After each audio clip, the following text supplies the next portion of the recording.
ये है मार्वल के थंडरबॉल्ट्स फिल्म का फुल ब्रेकडाउन वीडियो। कौन है बॉब, कौन है वॉइड, कौन सी पिछली एमसीयू फिल्म रिफर हुई है थंडरबॉल्ट्स फिल्म में, हर एक किरदार की इन डिटेल ओरिजिन और in depth MCU Easter egg जानना है। Yes! Hell yeah! Hey, come on, baby! Come on! तो थंडरबॉल्ट्स को लेकर स्पॉयलर्स का सामना करना पड़ेगा, इसलिए मैं बजा देता हूँ स्पॉइलर अलर्ट घंटी।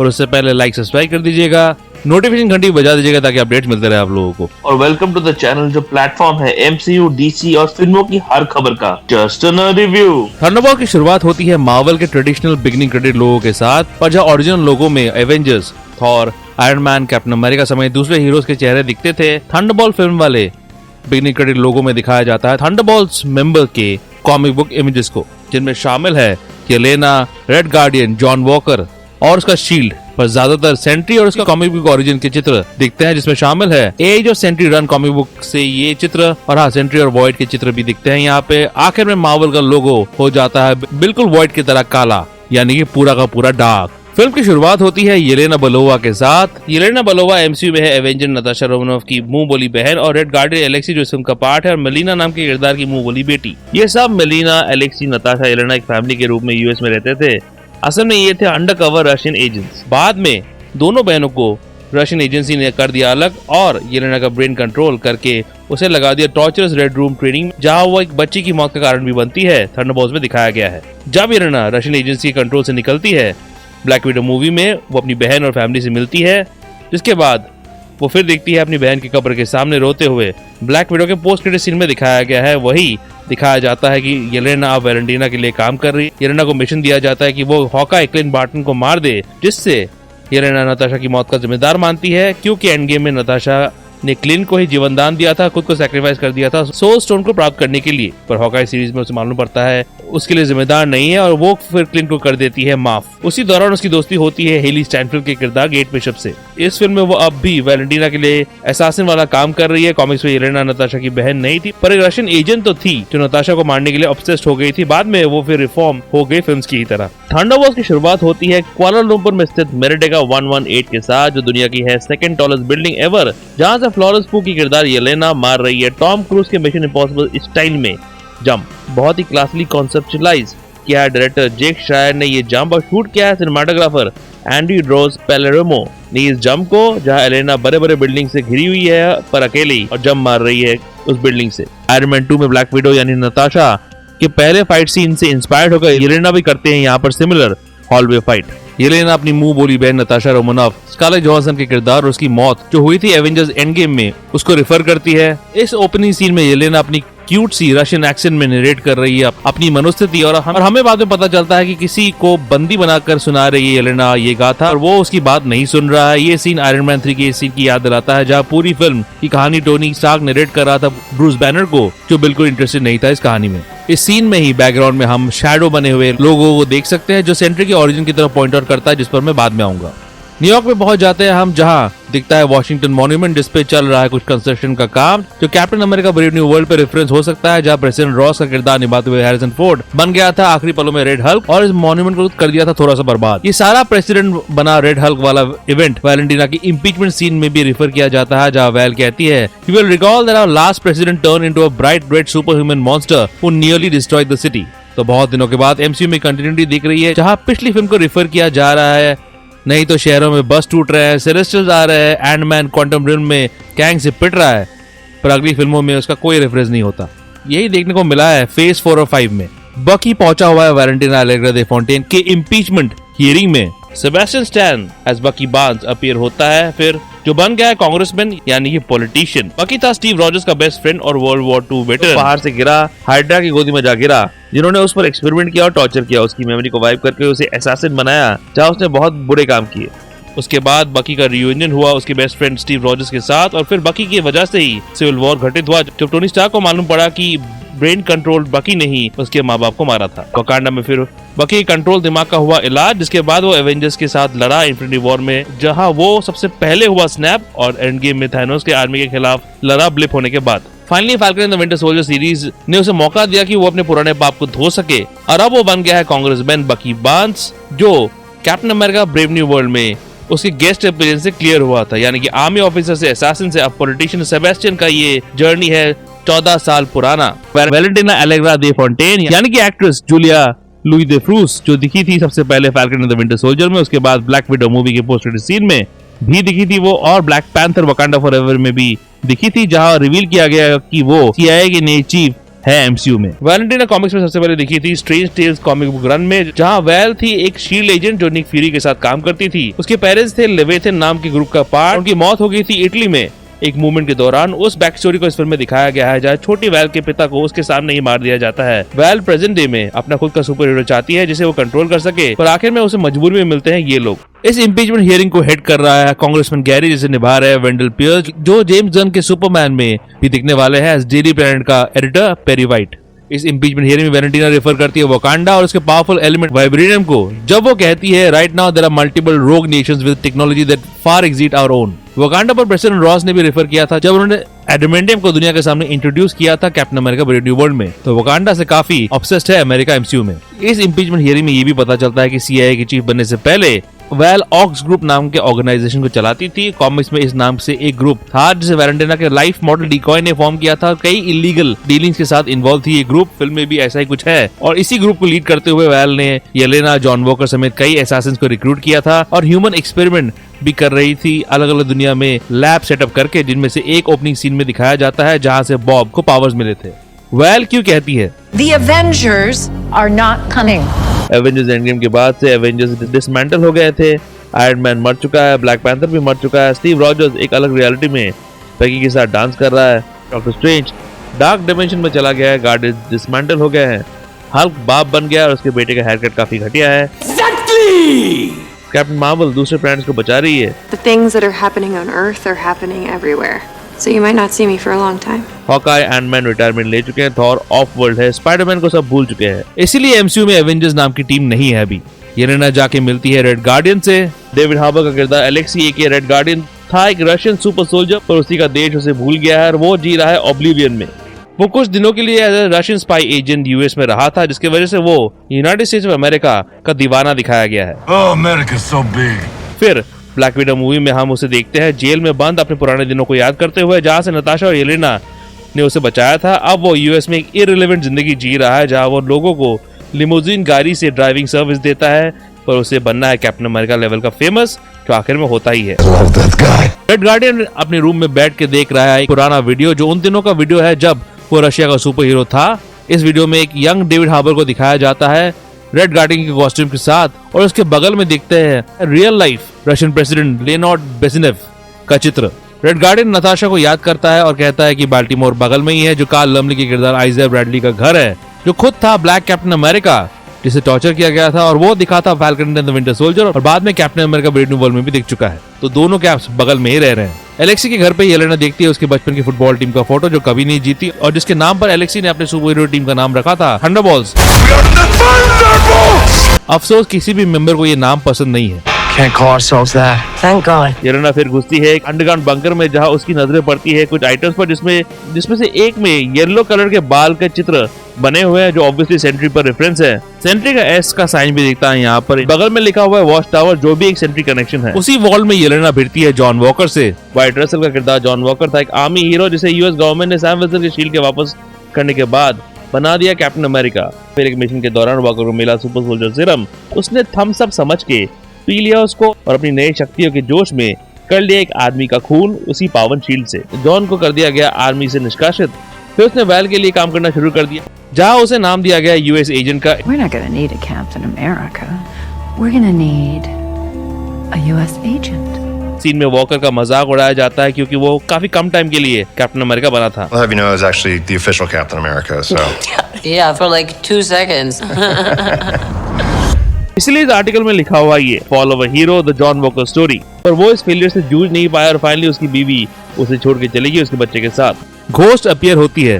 हैना जॉन कैमन एज घोस्ट दिख चुकी है सिर्फ 2018 की एंटमैन वॉस्प में। घोस्ट ने एक एक्सीडेंट के बाद अपने माता पिता को खो दिया और उसी एक्सीडेंट में उसे फेस करने के पावर्स मिले, पर वो पावर्स धीरे धीरे उसकी जान ले रहे थे। अब उसने भी उस फेस करने के पावर्स को काबू कर लिया है। उसने बीच में शील्ड के लिए काम किया था एज एन असैसिन, जिस पर इसी सीन में रेफर किया गया है, और अब वो अपने इस नए काले कलर के कॉस्ट्यूम और सफेद मास्क से उसके फेजिंग पावर्स को कंट्रोल कर सकती है। फाइनली आती है टास्क मास्टर। बेचारे टास्क मास्टर 5 मिनट का रोल भी नहीं मिला उसको, 5 मिनट के अंदर ही गोली मार दी गई उसको। मरेगी सबको मालूम था, पर इतनी जल्दी वो नहीं मालूम था। तुम ऐसा क्यों किया? ऐसा क्यों किया तुम? बड़ी नाइंसाफी है ये तो। फिर अपीयर होता है बॉब, जो कॉमिक्स में है सेंट्री। कौन है सेंट्री?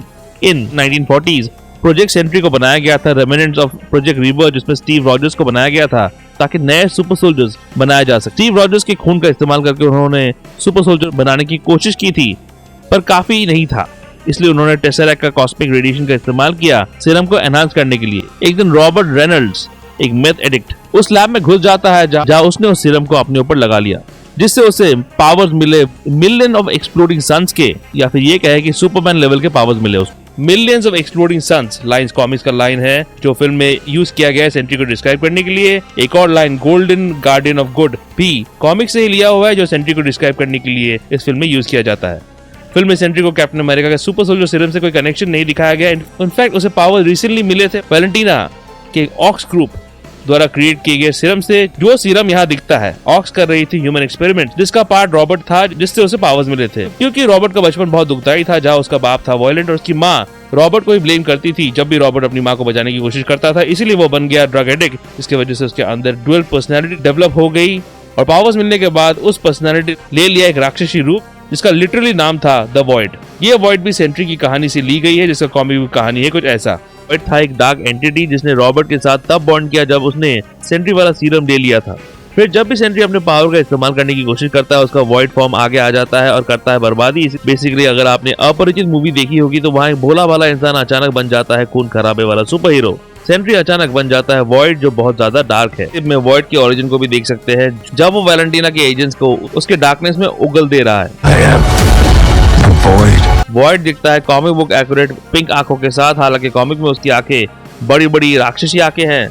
यहाँ लुइस पुलमैन की आंखों में छोटी सी पिंक डॉट्स दिए गए हैं और पुलमैन के शरीर में काला कलर चढ़ा दिया गया है। एवेंजर्स वाले पार्टी सीन में जो वेल ने रखा है, वहाँ दिखते हैं द एवेंजर्स के बैटल ऑफ न्यूयॉर्क के कुछ आर्टिफैक्ट्स। इसमें शामिल है लोकी का सेप्टर, जो ऑब्वियसली माइंड स्टोन नहीं है। वॉल पर लिखा आता है बैटल ऑफ न्यूयॉर्क। ऊपर हॉकाई अपने तीर के साथ, आयरन मैन अपने शील्ड के साथ और शायद एक फोटो में निक फ्यूरी है। चितारी गन्स, चितारी हैंडकफ्स भी दिखते हैं यहाँ पर। गेरल्डीन विश्वनाथ जो निभा रही है मेल का किरदार, वो दिख रही है एवेंजर्स की बात करते हुए और वो देख रही है एक बड़े से ए के लोगों को। ये ए वही ए है जो द एवेंजर्स के बैटल सीन के बाद डार्क टावर के बिलबोर्ड में बच गया था, सिर्फ एक ए। इस ए के अगल बगल में दिखते हैं आयरन मैन और स्टीव रॉजर्स कैप्टन अमेरिका के इमेजेस। मेल के साथ कन्वर्सेशन में बाकी डैनिश फिलोसोफर सोरेन कीकेगार्ड को कोट करता है, तो काफी पढ़ रहा है बाकी पॉलिटिशियन बनने के बाद। चल झूठा। वही ऑक्स के वर्ल्ड में फंसे थंडरबॉल्ट्स को मिलता है एक स्विच, जिससे वो लोग वहां से निकल पाएंगे और सबको हटा के जॉन वॉकर से फोड़ने जाता है। पर उससे पहले कहता है वो लाइन जो हर कैप्टन अमेरिका कहता ही है, On your left. On your left. वही येलेना बॉब को छूने के बाद पहुंच जाती है अपनी एक मेमोरी में, जहां उसने बचपन में अपनी एक दोस्त को मरवाया था as a part of Red Room training. जो दोस्त रशियन चिल्ड्रन वाली किताब पढ़ रही थी, वॉलेंट मैग्रो, जिन्होंने ब्लैक विडो मूवी में येलेना का बचपन का रोल निभाया था, वो वापस आती है इस सीन के लिए। बॉब को मिलता है मौका अपना पावर दिखाने का, जहां बुलेट्स उसे छूकर नीचे गिर जाते हैं और वो लेता है अपना पहला सुपर हीरो फ्लाइट। जब वो वापस गिरता है पूरा पहाड़ फोड़ देता है वो, जो गूज बम्प्स लेवल सीन था। बाकी दिखता है अपने वाइब्रेनियम आर्म को डिश वॉशर में धोते हुए। एवेंजर्स टावर जो अब बन रही है वैलेंटीना का वॉच टावर, उसकी एक झलक दिखती है। द वॉच टावर था सेंट्री का घर और हेडक्वार्टर्स मैनहट्टन में, एक लंबा सा टावर और set of black crossing pins, जिसके ऊपर था एक बड़ा सा golden spear. The watch tower को सुपरवाइज करती थी एक आर्टिफिशियल इंटेलिजेंस, उसका नाम था क्लॉक, बिल्कुल टोनी स्टार्क के एआई जाविस की तरह। क्लॉक दुनिया भर के कम्युनिकेशन पर नजर रखती थी और सेंट्री को अलर्ट करती थी in case of any major emergencies. इस सीन में जहां वैलेंटीना बॉब को इन्फ्लुएंस कर रही थी कि बॉब उसके लिए सुपर हीरो वाला काम कर रही है, ये सीन डार्क एवेंजर्स कॉमिक से नॉर्मन ऑसबॉर्न और सेंट्री की रिलेशनशिप से लिया गया है, जहां नॉर्मन सेंट्री को इन्फ्लुएंस करता है ऐसे ही। तो बेसिकली इस फिल्म में नॉर्मन का रोल निभा रही है वैल। वहाँ सेंट्री देखता है उसके कॉमिक बुक कॉस्ट्यूम के बेल्ट का बड़ा सा बकल को, जिसमें है सेंट्री का एस का लोगो। वही येलेना जॉन और घोस्ट को रेस्क्यू करता है रेड गार्डियन। लोग एक गाड़ी के अंदर बैठे हैं जहाँ लिखा हुआ है red guardian limo service protecting you from boring evening. Basically ये नाम के लिए लिमो है, रेड गार्डियन के सुपर हीरो के जमाने का गाड़ी होगा, अब खटारा बन गई है। कुछ लोग पहुंच जाते हैं इनके पीछे। अलेक्सी अपने गाड़ी के अंदर के इंस्टॉल पावर्स को इस्तेमाल करने की कोशिश करता है। ऐसी गाड़ियां हमने अक्सर जेम्स बॉन्ड की फिल्मों में देखी है। पर क्योंकि एलेक्सी की गाड़ी खटारा है तो ये गैजेट्स काम नहीं करते। तभी वहां पहुंच जाता है विंटर सोल्जर एके बकी बांग, जिनकी एंट्री होती है एक बाइक पर, बिल्कुल आर्नल्ड श्वार्ज़नेगर के टर्मिनेटर के बाइक चेस सीन की तरह। बकी एक गोल शेप का बॉम्ब छोड़ देता है एलेक्सी की गाड़ी पर। ऐसे ही बॉम्ब हमने ब्लैक पैंथर को इस्तेमाल करते हुए देखे थे अपनी फिल्मों में, और क्योंकि बकी का नया आर्म वकांडा से ही मिला है तो हो सकता है उसे इस तरह के गैजेट्स और बॉम्ब्स भी वहीं से मिल रहे हो। बकी फिर सबको एनकरेज करता है कि उनको बननी चाहिए एक टीम ताकि वो वैल को रोक सके, जिस पर रेड गार्डियन का रिएक्शन था ये सब फिर जाते हैं एवेंजर्स टावर की तरफ और बीच में जर्नी में येलेना और घोस्ट जॉन के हेलमेट का मजाक उड़ाते हैं। इसीलिए पोस्ट क्रेडिट सीन में जॉन दिखता है एक नई टोपी के साथ, जो उसके falcon and the winter soldier की इस टोपी की तरह लगता है जो उसने उस सीरीज के आखिरी पलों में पहना था। सुपर सोल्जर एलेक्सी डिस्कस करता है बकी के साथ कि उसे किस तरह का सुपर सोल्जर सीरम दिए गए थे। बकी को कैप्टन अमेरिका 1 के दौरान हाइड्रा ने किडनैप कर लिया था और टॉर्चर ब्रेन वॉश करके उसके अंदर हाइड्रा के वर्जन का सुपर सोल्जर सीरम डाला गया और उसे बनाया गया विंटर सोल्जर। एलेक्सी पर तो शायद सस्ता रशियन सुपर सोल्जर सीरम डाला गया होगा। टावर के अंदर पहुंचते ही जॉन गाड़ी के दरवाजे को तोड़ के एक ऑक्स सोल्जर को पीटता है, जो captain America the first Avenger में स्टीव रॉजर्स ने पावर मिलने के बाद अपने पहले एक्शन सीन में किया था। वही थंडरबोल्ट टीम लिफ्ट से ऊपर आते हैं, उसी लिफ्ट से जहां से हल्क को एवेंजर्स ने भगाया था एवेंजर एंड गेम में। ये लॉबी वही लॉबी है जहां लोकी आयरन मैन भिड़े थे द एवेंजर्स में, और हल्क ने लोकी को पटकाया था उसी फिल्म में। वैलेंटिना उसी बार से ड्रिंक कर रही है जहां से टोनी पिया करता था। इनके पीछे दिखते हैं लोकी का सेप्टर। वैलेंटिना एलेक्सी से कहती है ये Who is this old Santa? Throwback है शायद हार्बर की क्रिसमस मूवी वायलेंट नाइट पर, जहां हार्बर बने थे angry violent Santa Claus. Alexei जवाब में बोलता है ये The Red Guardian. पर वैलेंटिना रिस्पॉन्ड करती है ऐसे। What?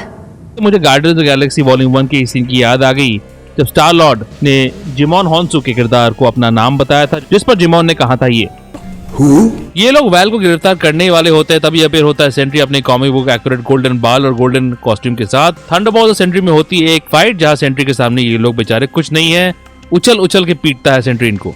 अगर सेंट्री के फैंस को डर था कि उसके पावर्स को कम किया जाएगा, फुल पावर मोड दिखाया गया है सेंट्री का, कोई पावर्स कम नहीं किए गए उसके। वैल उसे बुलाती है अर्थ माइटिएस्ट हीरो, जो एवेंजर्स का टैगलाइन था। सेंट्री जॉन के शील्ड को टेढ़ा करके टैको बना देता है और बाकी का वाइब्रेनियम आर्म को उसके धड़ से अलग कर देता है, जो falcon and the winter soldier की इस सीन की याद दिलाता है। थंडरबोल्ट्स भाग करे होते हैं वहां से, तभी वैल के सामने सेंट्री खुद को भगवान बुलाता है और थॉर को रेफर करता है।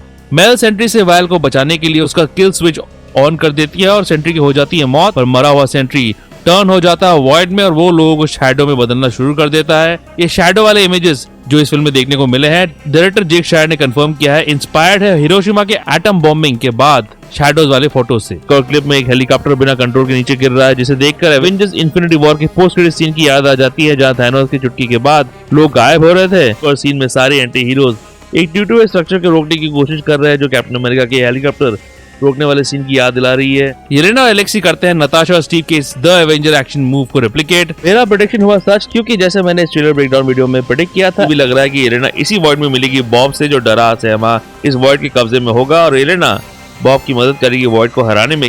ऐसा ही हुआ, आखिर में येलेना वॉइड के अंदर घुसती है और डरे हुए बॉब से मिलती है। पूरी फिल्म में दोनों के बीच एक इमोशनल कनेक्ट दिखाया गया है, जिसका एंड होता है क्लाइमैक्स में, जहां येलेना ही है जो बॉब को वॉइड को हराने में मदद करती है और साथ ही खुद के वॉइड को भी हराती है। आखिरी सीन जहां सारा टीम बॉब को हक करता है, यह दिखाने के लिए कि वो अकेला नहीं है, वही उसके अंदर के वॉइड को हराता है। येलेना वॉइड के अंदर जाती है और एक मिरर के थ्रू बॉब को देखती है, जो हॉकाई सीरीज के येलेना के सीन की याद दिलाता है, जहां येलेना एक मिरर को देखते देखते स्नैप और ब्लिप हुई थी। न्यूयॉर्क को बचाने के बाद ये लोग वैलेंटिना को अरेस्ट करने जाते हैं, तभी प्रेस के सामने वैल इस टीम को घोषित कर देती है न्यू एवेंजर्स, यानी वो एस्टेरिक जो थंडरबोल्ट के टाइटल में था, उसका मतलब है न्यू एवेंजर्स। तो ये लोग होंगे एमसीयू के न्यू एवेंजर्स। सैम विल्सन की टीम का क्या होगा, क्या उसे ये पसंद आएगा, Go away. वो जवाब पोस्ट क्रेडिट सीन में मिलता है, जिसका ब्रेकडाउन आखिर में है, चेकआउट कर सकते हैं। इस फिल्म का एंड क्रेडिट्स लाजवाब है, एक्सट्रीमली फनी है, जिसमें इस टीम को लेके अलग अलग पत्रिकाओं का रिएक्शन देखने को मिलता है। एक पत्रिका में लिखा आता है एवेंजर्स क्वेश्चन मार्क, फिर एक में not my Avengers, the world holds its breath, what comes next, फिर नॉप एक्सक्लेमेटरी मार्क के साथ, उसके बाद रियली क्वेश्चन मार्क और एक्सक्लेमेटरी मार्क के साथ the heroes no one asked for. Hollywood Reporter का कवर में भी आ गया है new Avengers is new always better लिखा आता है एक जगह, जहाँ रेड गार्डियन का फोटो है। आई लाइक देम, जिसे लिखा है डेविड ब्रुक्स नाम के राइटर ने। बोहेमियन रैप्सोडी की फेमस रोलिंग स्टोन कवर को रिक्रिएट किया जाता है थंडरबोल्ट्स के साथ। Exclusive, Bob who is mystery man spotted with new Avengers. तो लोगों को पता नहीं है कि बॉब सेंट्री है। पी एवेंजर्स लिखा आता है हेडलाइन न्यू एवेंजर्स का मजाक उड़ाते हुए। The heard around the world photo पे आता है ए का लोगो, मतलब कि एवेंजर्स बड़े से क्वेश्चन मार्क के साथ। 1933 की आइकॉनिक मूवी किंग कॉन्ग के इस आइकॉनिक फोटो को रिक्रिएट किया जाता है रेड गार्डन के साथ। ग्लोब मैगजीन के कवर में दिखता है जॉन वॉकर जो पानी में फ्लोट कर रहा है अपने टाको शेप शील्ड के ऊपर, जिसे सेंट्री ने टेढ़ा कर दिया था, अभी भी टेढ़ा ही है। पोस्ट क्रेडिट सीन में कंफर्म हुआ है। हेडलाइन में लिखा आता है can we do it, how will the lead. और फोटो में थंडरबोल्ट्स की पूरी टीम और येलेना का गिनीपिग जो येलेना ने ऑक्स के लैब वाले ओपनिंग सीन के बाद अपने पास रखा था। ये फोटो रिक्रिएट करता है George Washington crossing Delaware river 1776 की जंग के बाद के आइकॉनिक फोटो को।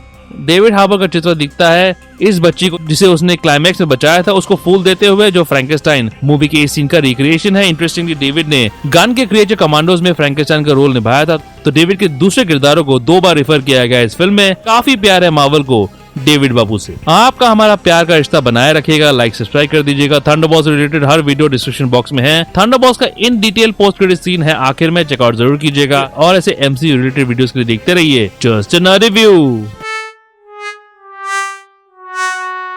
नर्ड रिव्यू के अपडेट्स के लिए और छोटे बड़े स्निपेट्स के लिए फॉलो कीजिए ऑन ट्विटर @ProNerdReview201 में, और ProNerdDiary blogspot.com में भी आपको अपडेट्स मिल जाएंगे।